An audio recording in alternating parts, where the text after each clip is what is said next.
तो hello dear student, आज के इस वीडियो में दोस्तों आपके लिए लेके आ चुके हैं कक्षा 8वीं अर्धवार्षिक मूल्यांकन 2024-25 विषय आपका हिंदी का प्रथम भाषा का पेपर, जो कि दोस्तों आप सबका 16 दिसंबर के दिन होने वाला है। दोस्तों आपको इसी वीडियो में सभी प्रश्नों का फुल पेपर, साथ में सभी प्रश्नों का कंप्लीट आंसर के साथ आप लोगों को बताने वाला हूं दोस्तों। तो अगर आप लोग 16 दिसंबर के पेपर में पूरे 60 में से 60 नंबर पाना चाहते हैं तो आज की इस वीडियो को दोस्तों आप लोग पूरा कंप्लीट तक आप लोग ज़रूर देख लीजिएगा। तो आप लोग देख सकते हैं दोस्तों, कुछ आपका इस तरह का पेपर रहने वाला है। तो इसमें हमारा सबसे पहला दोस्तों प्रश्न नंबर 1 आता है, जो कि आपका बहुविकल्पी प्रश्न 1 से 5 तक पूछा गया है, जो कि आपका 5 नंबर का पूछा गया। प्रत्येक प्रश्न के लिए आपको 1 अंक मिलेगा। तो इसमें हमारा दोस्तों पहला प्रश्न आपका आता है, अप्रिय कठुक कठोर शब्द नहीं, कोई मुख से कहाँ करे, उक्त पंक्ति में कौन सा अलंकार है। तो दोस्तों इसमें आपको 4 ऑप्शन देखने को मिलेगा। पहला यमक अलंकार, दूसरा अनुप्रास अलंकार, तीसरा श्लेष अलंकार, चौथा उपमा अलंकार। तो दोस्तों इसमें आपका पहले प्रश्न का आपका राइट आंसर हो जाएगा, अप्रिय कठुक कठोर शब्द नहीं, कोई मुख से कहाँ करे, उक्त पंक्ति में आपका अनुप्रास अलंकार है, दूसरा नंबर। तो पहले का दोस्तों आपका दूसरा नंबर आपका राइट आंसर हो जाएगा अनुप्रास अलंकार। 2 में आपका आता है, रहे भावना ऐसी मेरी सत्य व्यवहार करो। दोस्तों दूसरे प्रश्न का आपका राइट आंसर हो जाएगा, रहे भावना ऐसी मेरी सत्य सरल व्यवहार करो। दूसरे में आपको पहला नंबर लगाना होगा सरल। 3 में आपका आता है, दोहा छंद में विषम चरण कौन कौन से हैं। दोस्तों तीसरे प्रश्न का आपका राइट आंसर हो जाएगा, दोहा छंद में विषम चरण आपका पहला और तीसरा। तो तीसरे प्रश्न का आपका तीसरा नंबर राइट आंसर हो जाएगा, पहला और तीसरा। 4 में आपका आता है, तुलसीदास ने संत को किसके समान कहा है। चौथे प्रश्न का आपका राइट आंसर हो जाएगा, तुलसीदास ने संत को हंस के समान कहा है। किसके समान? हंस के समान। 5 में आपका आता है, पथ के कांटे किस बात का प्रतीक है। इसमें आपको लिखना होगा, पथ के कांटे बाधाओं के प्रतीक है। किसका? बाधाओं के। तो उसके बाद दोस्तों हमारा आपका आता है, रिक्त स्थानों की पूर्ति कीजिए। प्रश्न नंबर आपका 6 से 10 तक, जो कि दोस्तों आपसे 5 नंबर का आपका ये भी पूछा गया। प्रत्येक प्रश्न के लिए आपको 1 अंक मिलेगा। तो इसमें हमारा पहला प्रश्न आता है दोस्तों, उत्थान का विलोम शब्द है। तो पहले प्रश्न का आपका राइट आंसर हो जाएगा दोस्तों कि पतन। क्या हो जाएगा? पतन।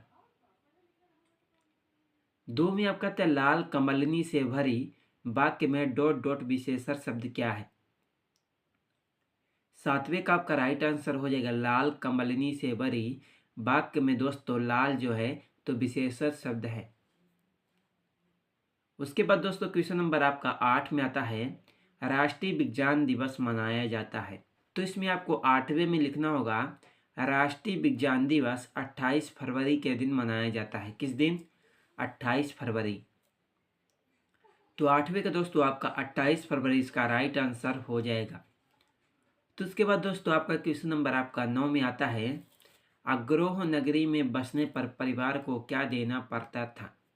इसमें आपको लिखना होगा दोस्तों, अग्रोह नगरी में बसने पर परिवार को 1 ईंट और 1 रुपया देना पड़ता था। उसके बाद आपका 10 में आता है, कृष्ण ने अर्जुन को उपदेश डॉट डॉट में दिया। तो 10वें का आपका राइट आंसर हो जाएगा, कृष्ण ने अर्जुन को उपदेश युद्ध के मैदान में दिया। कहाँ पर? युद्ध के मैदान में दिया। उसके बाद दोस्तों आपका आता है, अति लघुत्तरीय प्रश्न आपका 11 से 16 तक, जो कि दोस्तों आपसे 12 नंबर का पूछेगा। दोस्तों टोटल आपका 6 प्रश्न पूछेंगे दोस्तों। प्रत्येक प्रश्न के लिए आपको 2 अंक मिलेगा। तो चलिए दोस्तों आपके 11 से 16 तक के सभी प्रश्नों को देख लेते हैं। वीडियो को आप लोग पूरा कंप्लीट तक आप लोग जरूर देख लीजिएगा। तो दोस्तों आप लोग देख सकते हैं कि इसमें हमारा प्रश्न नंबर आपका जो 11 में आता है कि बाली को क्या वरदान प्राप्त है। तो दोस्तों आप सबको पता होगा, बाली को एक ऐसा वरदान प्राप्त था, जो भी उसके सामने आता था उसकी आधी ताकत उसमें अपने आप आ जाती थी। इस कारण बाली सबसे शक्तिशाली योद्धा बन गया था। उसके बाद दोस्तों आपका प्रश्न नंबर 12 में आता है कि हम विरोधी को आत्मविश्वासहीन कैसे कर सकते हैं, जो कि दोस्तों आपसे 2 नंबर का आपका ये भी पूछा गया है। तो आपका जो दोस्तों 12वें प्रश्न का आपका राइट आंसर हो जाएगा, तो आप लोग यहाँ पर स्क्रीन पर देख सकते हैं, विरोधी का और अपना बल तौले बिना ही हम उसे अपने से ज़्यादा शक्तिशाली मान लेते हैं। इसका कारण है अपनी आत्महीनता, कायरता, कुसंस्कार के कारण तथा आत्मविश्वास की कमी के कारण। दूसरा, आत्मविश्वास की प्रबलता के कारण बिना सोच कर निर्णय लेने के कारण। तीसरा, शत्रु अपेक्षाकृत स्वयं से शक्तिशाली होता है। दोस्तों आप लोग यहाँ से 12वें का उत्तर देख लीजिएगा आप लोग अच्छी तरह से। उसके बाद दोस्तों हमारा आपका 13 में आता है कि बर्दे कविता में कवि हर वस्तु को किस रूप में देखना चाहता है। दोस्तों आप लोग यहाँ पर देख सकते हैं कि बर्दे कविता में जो प्रकृति में कोई भी वस्तु अपने पुराने अथवा अतीत के रूप में बनी रहे, तो आपका ये दोस्तों 13वें का राइट आंसर हो जाएगा। उसके बाद हमारा 14 में आता है आशीर्वाद और प्रणाम शब्द को शुद्ध वर्तनों में लिखिए। दोस्तों इसका जो राइट आंसर हो जाएगा, तो आप लोग यहाँ पर इसका उत्तर देख सकते हैं दोस्तों, किसमें आपको लिखना होगा। जैसे कि पहले में आपको लिखना होगा आशीर्वाद,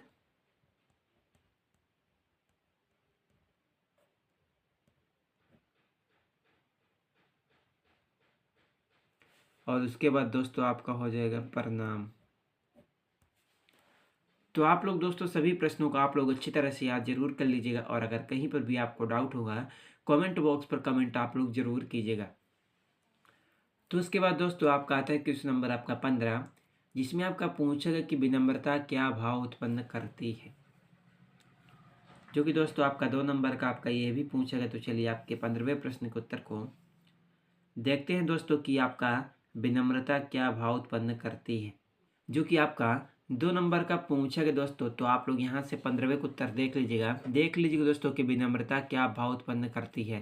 तो आप लोग अच्छी तरह से सभी प्रश्नों को याद जरूर कर लीजिएगा, और अगर कहीं पर भी आपको डाउट होगा तो कमेंट बॉक्स पर कमेंट करके आप लोग पूछ सकते हैं। 16 में आपका आता है कि रस की परिभाषा लिखिए, जो कि आपका 2 नंबर का पूछेगा दोस्तों। तो आप लोग यहाँ से 16वें के उत्तर आप लोग देख सकते हैं कि श्रव्य काव्य के पठन अथवा श्रवण एवं दृश्य काव्य के दर्शन तथा श्रवण में जो अलौकिक आनंद प्राप्त होता है वही काव्य में रस कहलाता है। सभी प्रश्नों को दोस्तों आप लोग अच्छी तरह से याद जरूर कर लीजिएगा।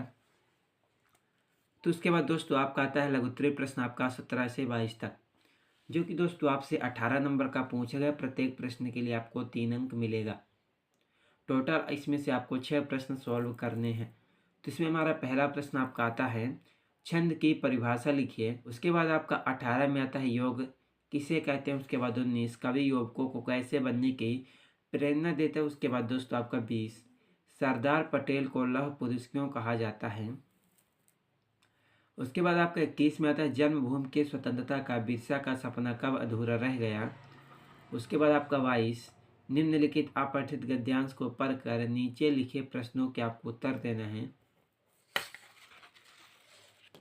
जो कि दोस्तों इसमें हमारा 3 प्रश्न दिया गया है। तो इसमें हमारा पहला प्रश्न आपका आता है पंक्तियों का उपरोक्त शीर्षक दीजिए। दूसरा स्वराज का ध्येय क्या है। तीसरा पूर्ण स्वतंत्रता प्राप्त कर ली है ऐसा कब कहा जा सकेगा। तो उसके बाद दोस्तों आपका आता है दीर्घ उत्तरीय प्रश्न आपका 23 से आपका 26 तक, जो कि आपका 20 नंबर का आता है। प्रत्येक प्रश्न के लिए आपको 5 अंक मिलेगा। तो इसमें हमारा पहला प्रश्न आता 23वां प्रश्न आपका आता है भेड़ाघाट पाठ के लेखक की ममता नर्मदा से स्वाभाविक रूप से क्यों है। उसके बाद दोस्तों 24 में आता है सुख का एक द्वार बंद होने पर तुरंत दूसरा द्वार खुल जाता है, वाक्य का आशय लिखिए। उसके बाद दोस्तों आपका 25 में आता है किस घटना में किला मुंडा के जीवन की दिशा बदल दे। उसके बाद दोस्तों आपका 26 में आता है बीमारी के कारण 3 दिन के लिए स्कूल से छुट्टी लेने हेतु प्रिंसिपल को आवेदन पत्र लिखिए। दोस्तों आप लोग सभी प्रश्नों को देख लीजिएगा, और अगर दोस्तों कहीं पर भी आपको डाउट होगा तो कमेंट बॉक्स पर कमेंट जरूर कीजिएगा। दोस्तों आपको 17 से लेकर के आपके 26 तक के सभी प्रश्नों को उत्तर इसके दोस्तों सेकंड पार्ट में बताया जाएगा। तो चैनल को सब्सक्राइब करके वीडियो को लाइक ज़रूर कर दीजिएगा। चलिए मिलते हैं किसी अगले वीडियो में आपसे।